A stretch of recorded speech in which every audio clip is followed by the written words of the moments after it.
Hello, ನಾನಿವತ್ತು pineapple recipe ಮಾಡ್ತಾಯಿದ್ದೀನಿ. ಒಂದು ಪೈನಾಪಲ್ ತೊಗೊಂಡಿದ್ದೀನಿ. ಈ ಪೈನಾಪಲ್ ಗೊಜ್ಜು ಮಾಡಲಿಕ್ಕೆ ಇದು ಫುಲ್ ಕ್ಲೀನಾಗಿ ಇದೆಲ್ಲ ಸಿಪ್ಪೆ ಎಲ್ಲ ತೆಗೆದ್ಬಿಟ್ಟು ಚೆನ್ನಾಗಿ ವಾಶ್ ಮಾಡಿಕೊಂಡು ಕ್ಲೀನ್ ಮಾಡಿಕೊಂಡು ಸಣ್ಣ ಪೀಸ್ ಥರ ಕಟ್ ಮಾಡ್ಕೊಂಡಿದ್ದೀನಿ. ಈ ಥರ ಕಟ್ ಮಾಡ್ಕೊಂಡಿರೋದನ್ನು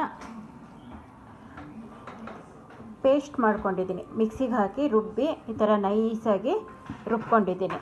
ನೋಡಿ ಎಷ್ಟು ಚೆನ್ನಾಗಿ ಬಂದಿದೆ ಅಂದ್ಬಿಟ್ಟು. ಇವಾಗ ಒಂದು ಕಡಾಯಿ ಇಟ್ಟಿದ್ದೀನಿ. ಕಡಾಯಿ ಬಿಸಿ ಆದಮೇಲೆ ಇದಕ್ಕೆ ತುಪ್ಪ ಹಾಕ್ತೀನಿ. ಒಂದು 2 ಸ್ಪೂನ್ ತುಪ್ಪ ಹಾಕಿದ್ದೀನಿ.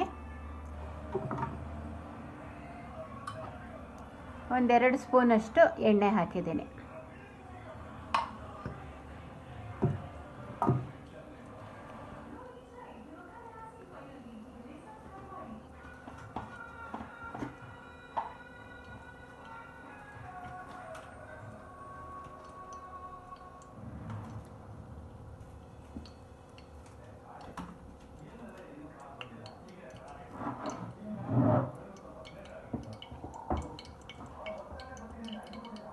ನೋಡಿ, ಇದು ಬಿಸಿಯಾಗಿದೆ.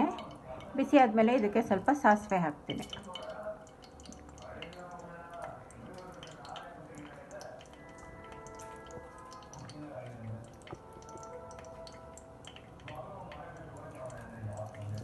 ಒಂದು 4 ಒಣಮೆಣ್ಸಿನ್ಕಾಯಿನ ಈ ಥರ ಬ್ಯಾಡಗಿ ಮೆಣಸಿನ್ಕಾಯಿನ ಕಟ್ ಮಾಡಿ ಒಗ್ಗರಣೆಗೆ ಸೇರಿಸಿದ್ದೀನಿ.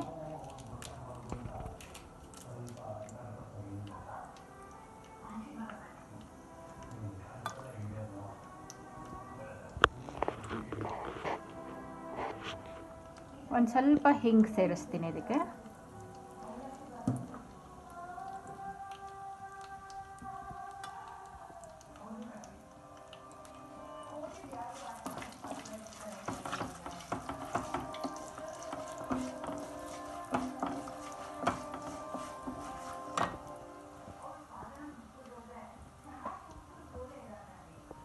ಇದಕ್ಕೆ ಸ್ವಲ್ಪ ಅರಿಶಿನ ಸೇರಿಸ್ತೀನಿ.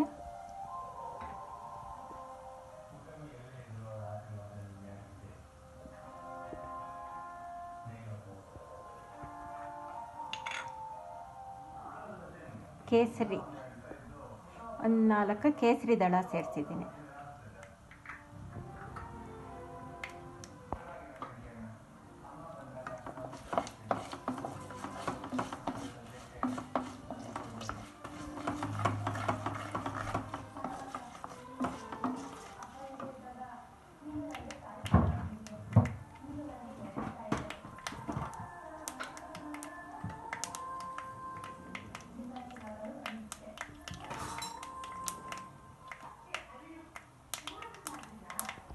ಇದಕ್ಕೀಗ ಚಿಲ್ಲಿ ಪೌಡ್ರ್ ಸೇರಿಸ್ತಾ ಇದ್ದೀನಿ.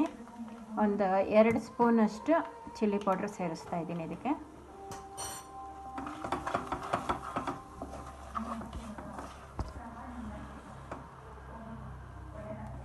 ಇವಾಗ ಪೇಸ್ಟ್ ಮಾಡ್ಕೊಂಡಿರೋ ಅನಾನಸ್ನ ಸೇರಿಸ್ತಾ ಇದ್ದೀನಿ.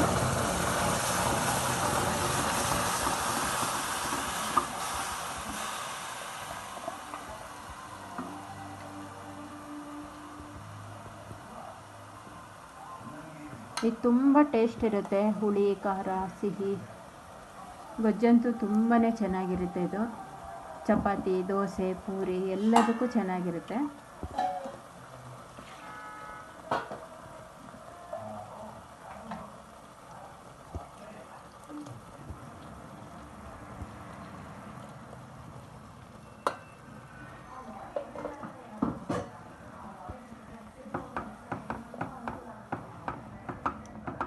ಇದು ಚೆನ್ನಾಗಿ ಮಿಕ್ಸ್ ಆಗಬೇಕು.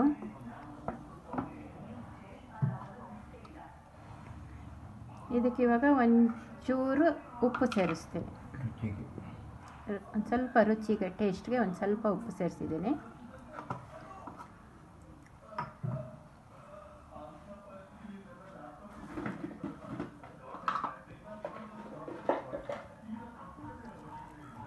ಇದು ನೋಡಿ, ಆರ್ಗ್ಯಾನಿಕ್ ಬೆಲ್ಲ ಸೇರಿಸ್ತಾ ಇದ್ದೇನೆ ಇವಾಗ ಇದಕ್ಕೆ.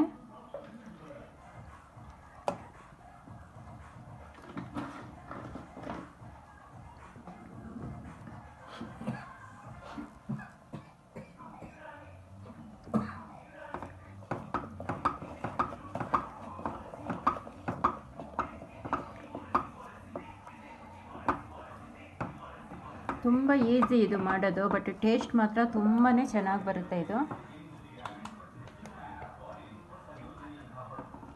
ಪ್ರತಿಯೊಂದಕ್ಕೂ ಚೆನ್ನಾಗಿರುತ್ತೆ, ಚಪಾತಿಗೆ, ಪೂರಿಗೆ, ದೋಸೆಗೆ, ರೈಸ್ಗೂ ಸಹ ತಿನ್ಬೋದು. ಸಾಮಾನ್ಯ ಎಲ್ಲ ಫಂಕ್ಷನ್ಗಳಲ್ಲಿ, ಮದುವೆಗಳಲ್ಲೆಲ್ಲ ಇದನ್ನು ಮಾಡ್ತಾರೆ. ಅದು ನಾವೇ ಮನೆಯಲ್ಲಿ ಮಾಡಿದ್ರೆ ಎಷ್ಟು ಟೇಸ್ಟಾಗಿರುತ್ತೆ ನೋಡಿ. ಈ ಥರ ಚೆನ್ನಾಗಿ ಒಂದು 10-15 ನಿಮಿಷ ಚೆನ್ನಾಗಿ ಇದು ಮಿಕ್ಸ್ ಆಗಬೇಕು, ಚೆನ್ನಾಗಿ ಕುದಿಬೇಕಿದು.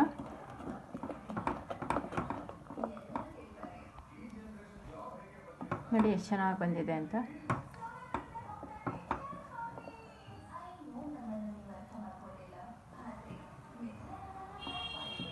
ತುಂಬ ಚೆನ್ನಾಗಿ ಬಂದಿದೆ ಇದು. ನೀವು ಒಂದು ಸಲ ಟ್ರೈ ಮಾಡಿ. Thank you.